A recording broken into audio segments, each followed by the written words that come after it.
as we wrap up what has been a historic and very consequential legislative year.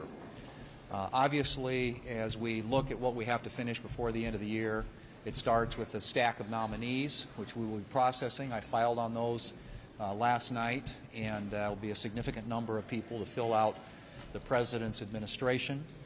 As you know, the Democrats have fought and blocked and obstructed and delayed along the way to try and prevent him from getting his team in place.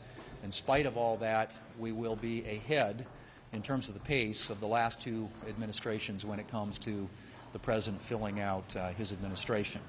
Secondly, obviously, is the Defense Authorization Bill. Senator Wicker, Chairman of the Armed Services Committee, has been working aggressively with the team on his members of the committee, the full Senate and the House of Representatives in trying to get to the finish line there. And they've got a lot of good work that's been done, a few issues outstanding, but I hope we'll be able to process that in the next couple of weeks as well.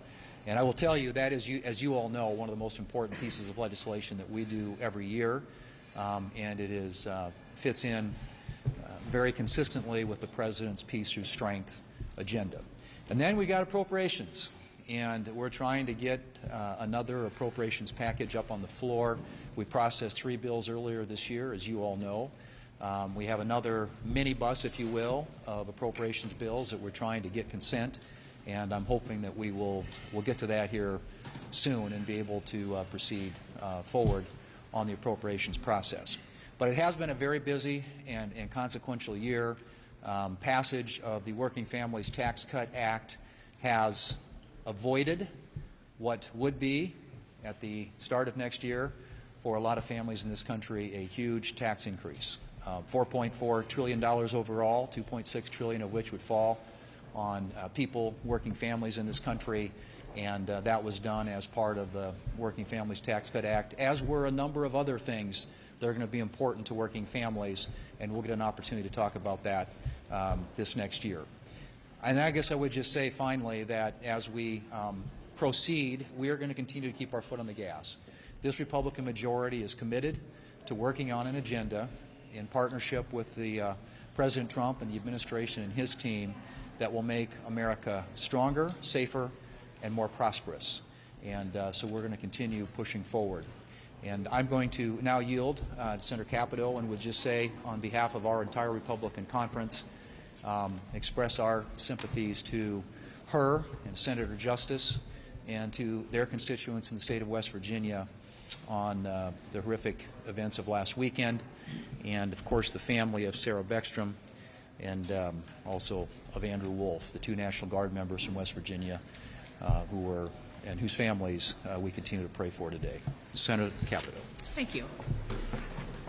Thank you, and thank all of you. I know that many of you and those who are watching have had both the Guardsmen, the National Guard, and their families in your prayers over what should be and should have been a very joyous time for Sarah and Andrew. I would point out that Sarah and Andrew are members of the National Guard in West Virginia. The National Guard in West Virginia always steps up. Whether it's a flood, a fire, a health event, we can count on our Guard within our state and around the world to be one of the most accomplished, empathetic set of individuals that I've had the privilege to work with. So let's talk about Sarah. Sarah was 20 years old.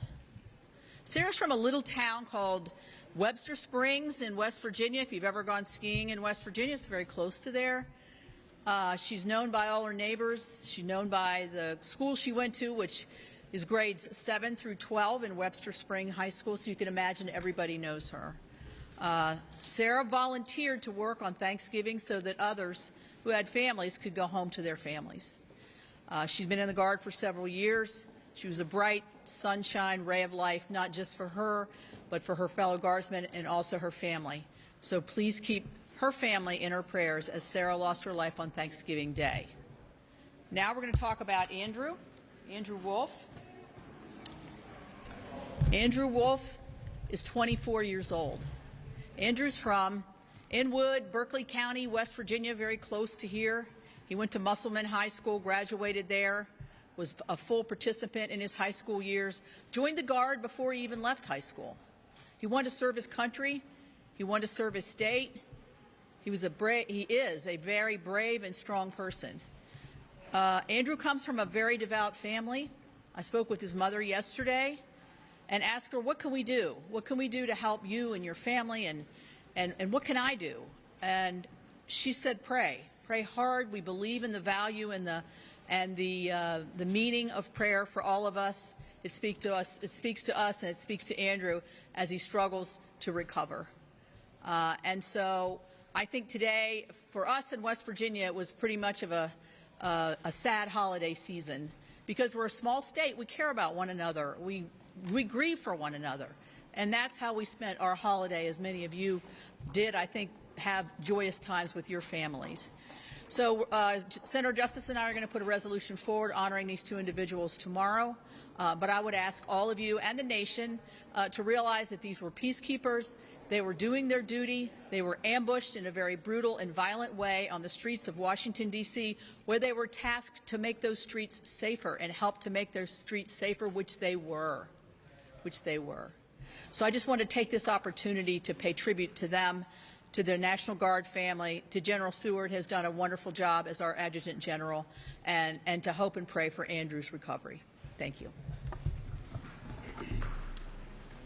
Thank you, Senator Capito. And let me just say that please express to the families our gratitude for their service on behalf of a grateful nation.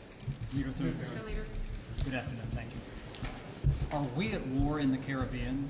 And if so, should the President declare war and/or should Congress approve an authorization? I think the President is acting under his authority as Commander-in-Chief in a way that's consistent with what past administrations have done. And clearly, a war has been waged by these drug cartels against the United States, and it has come at a great cost to American citizens. We've lost tens of thousands of lives in just the past year to these drug cartels. So I think the President's operating within his authorities. After hearing from Chairman Crapo, Chairman Cassidy today at lunch, do you think Republicans will be ready to coalesce behind some sort of health care plan or alternative by next week's vote on the ACA subsidies? We had a robust discussion on a subject that is of great interest, not only to obviously senators in the room, but the American people. And as I've said before, we want to move forward on solutions that will make health care not only more accessible, but more affordable to more Americans.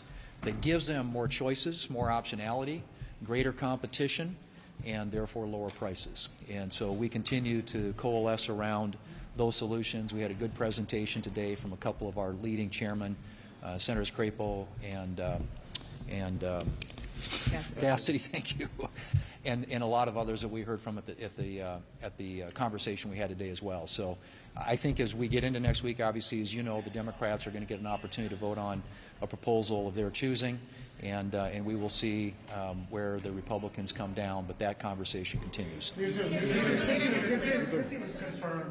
was confirmed earlier this year, Secretary Hegseth has engaged in a number of controversies that have gotten criticism from both sides, whether it's Signal Gate or how he's handled talked about Ukraine, and now these Caribbean boat strikes. Do you have full confidence in his handling of his job as Secretary of Defense? Well, I think that the fundamental question is the country safer than it was under the Biden administration? I think the answer to that is unequivocally yes. I think the Trump administration and the peace through strength policies that they are employing around the world are making our country safer. And so Secretary Hegseth is a part of that. He serves at the pleasure of the President. And I am sure that with regard to the latest question that you all have been raising, that the Senate Armed Services Committee, which is going to look into and get the facts on some of the events that have happened down the Caribbean, that we will get those answers in due time.